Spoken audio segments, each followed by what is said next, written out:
Позитивните мислења за кандидатите за државен обвинител се во владина процедура. Дали може на првата наредна седница да биде избран кандидат кој ќе оди пред претениците од владата велат. Кога ќе поминат сите формално правни постапки, мислењата ќе се разгледуваат на седница, зашто јавноста ќе биде навремено информирана. Но премиерот во телевизиско интервју веќе изјави дека во игра се тројца кандидати, исклучувајќи ја обвинителката Ленча Ристоска. Партиите денеска размени обвинувања за партизирање на правосудството. Од опозицијската СДСМ велат: правдата во државата се погребува, судството и обвинителството се ставаат под директна контрола на Мицкоски и ВМРО-ДПМН. Го сменија јавниот обвинител за да инсталираат обвинител под своја контрола.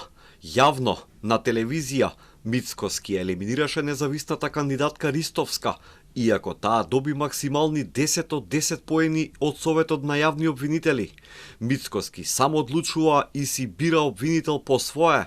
Паралелно, се води кампања за дискредитација на предметите на СЈО со цел да се избрише одговорноста на нивните функционери.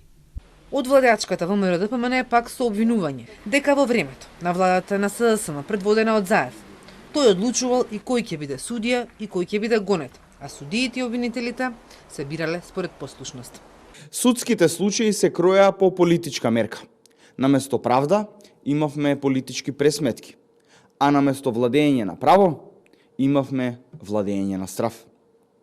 Членови на ВМРО-ДПМН беа предмет на политички прогон, а притисокот не застануваше само на нив, се одеше и кон нивните семејства.